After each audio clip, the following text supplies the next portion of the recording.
Nobody has good or bad luck forever. We believe in destiny, that is heaven luck. We believe in man luck, which is our thoughts. And then there is the earth luck, the Feng Shui. A lot of us know it as Feng Shui. What exactly is Feng Shui? In literal sense, it is wind and water, how the natural elements get related to our houses. It is said that a house that has favorable wind and water in relation, a good balance of other natural elements, bring us health, wealth, prosperity, luck to its residents for a peaceful and long life. And the house is said to have good Feng Shui. Today we will talk about classical Feng Shui, looking at Feng Shui on a macro to a micro level, the environmental factors, and superimposing flying charts. In classical Feng Shui, we only use object placements if the environmental factors are not supportive to the house.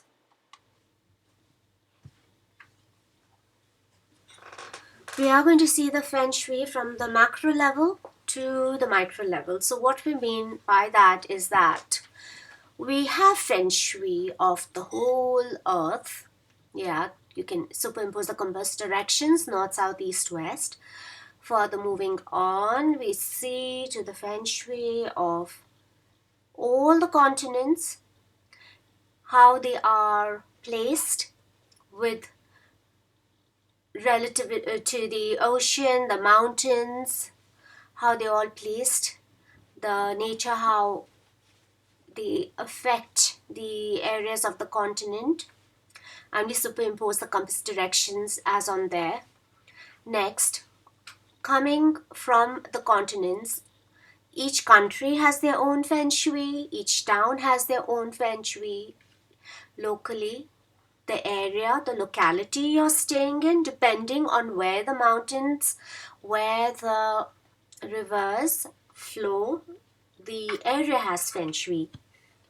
So basically, these days, because of all the building constructions, we take mountains as tall trees also, like a representation, which we say should be behind your house or the property, and the roads should be in the front.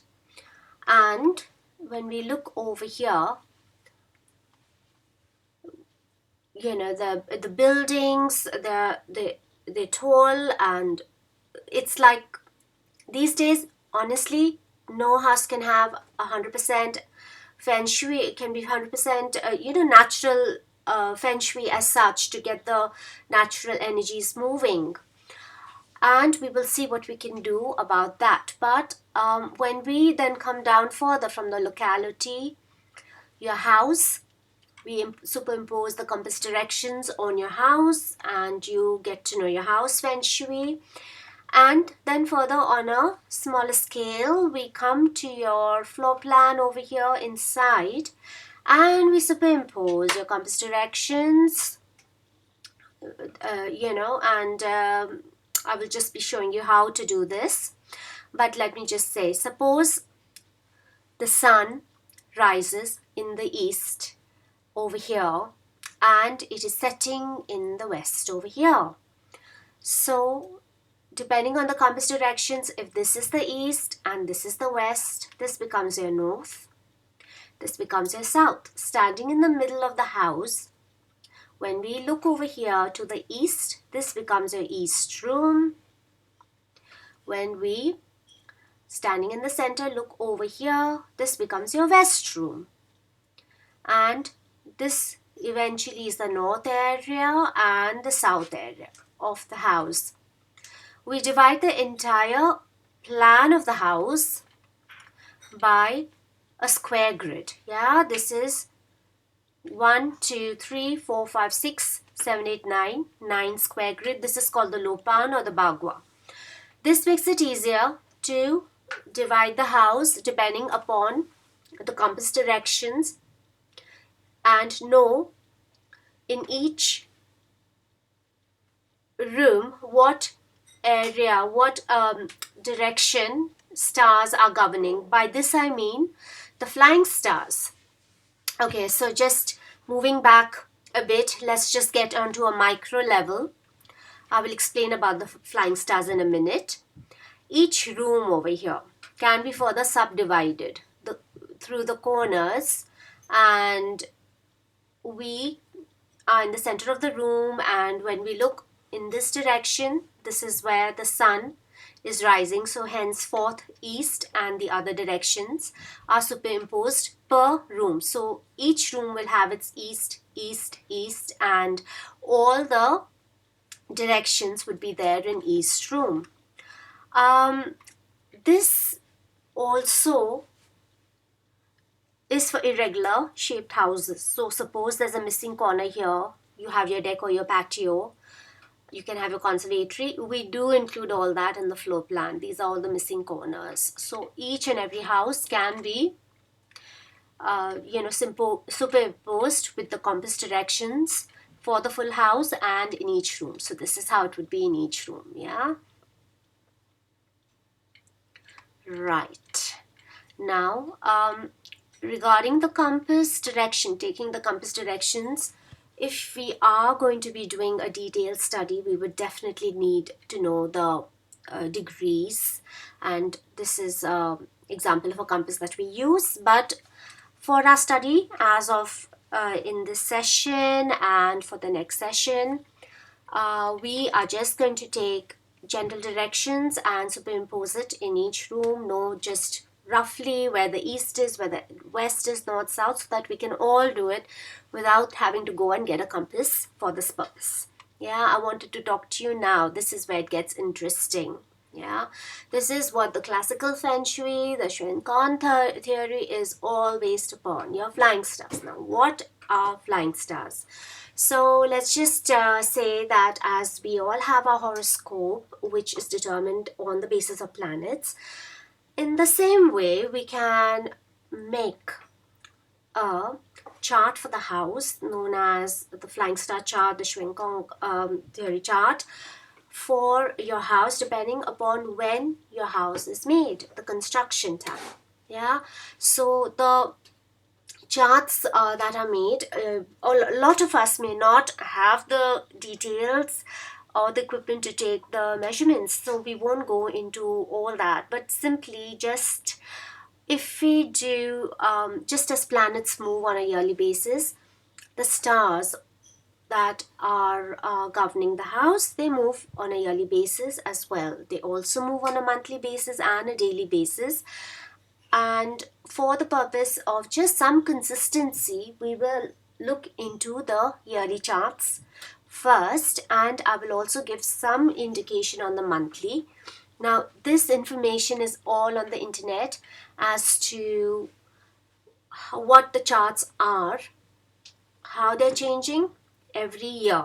Yeah, we can just simply browse Flyingstars charts for 2021 and this will come up. Yeah, so the stars actually changed on the 4th of Feb, so this would be right up to the 4th of Feb of 2022. What do we understand by this? If you look over here, you can see the directions are mentioned: the south, east, south, southwest, west, northwest, north, northeast, and the east. So what are the good stars, what are not the good stars, and how do they affect us? So you can actually superimpose this chart on your floor plan and you will immediately know which area has what star. Today, if I only had to do one aspect of classical Feng Shui, this is what I would do, is try and control the 2-star and the 5-star. Now, these are the 2 stars that are responsible for most of the misfortunes we have, so it's essential to take suitable remedies to control them. They both are earth stars, that is, earth can be reduced by metal, and the remedies we use are metal cures. What exactly we mean by this is, if you imagine a spade made of metal, it can dig through earth. So that's one way of remembering that metal has a hand over the earth. It reduces the earth, and metal chaos is what we use to control the earth stars.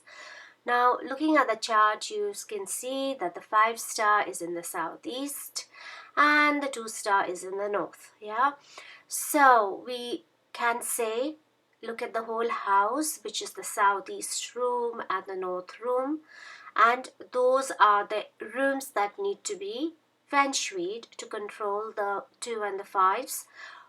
Plus, we can also look at it on a micro level. So, for instance, if you are using one of the other sectors of the house to sleep as a bedroom, the corner of that room where it is the southeast and the north should actually have these metal cures.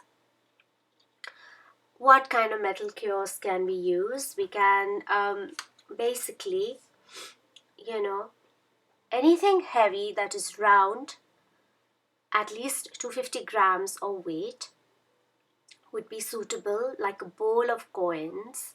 Wind chimes only if a practitioner has asked you or said it's okay to use in those areas, because these are the areas where we need to keep noise down, keep them yen, keep them quiet, and any kind of noise over here, any kind of renovations avoided this year, and avoid trigger colors, colors that will activate the 5 and the 2s are the fire, the red. Yeah, so no fires, no candles, no loud red colors, orange, pinks, avoided in these areas as well. Saltwater cures and the I Chang coins make excellent remedies for the 2 and the 5 stars. I've personally been using this over the past 2 decades, and if I only had to do one thing, I would opt for the salt cures, because you can immediately notice the change, the effect it has in the vibrations of the house. And it's really simple to make one. Just if you have any glass, you have to add salt to it. Any cooking salt is okay, nothing special. And top it up to 3/4 level of the glass. Then add your 6 Feng Shui coins. The Feng Shui coins have got 4 symbols on one side and 2 in the other. So the 4 on the top face upwards while you put them in your glass above the salt. And top it up with water. Leave a little space, maybe half an inch on the top. And over time you will see that crystal deposits are collected on the rim. Some of it do fall out, so it could be a good idea to put a bowl or a plate underneath so it doesn't fall on the floor and spoil the floor. And the main concern is that the water level goes down, so you need to keep filling it regularly so that the level is maintained and the salt water is always effective. Once the salt finishes, it is then you can throw the salt cure. Or if you don't need the salt cure anymore in that sector, if you're doing it for the monthly star and the star has passed, you can of course remove it and position it to where it is needed, unless the rim is totally covered and it has blocked the the air to reach the salt. The hole is very narrow in the middle. Then you might decide you want to make another salt cure, which would be more effective.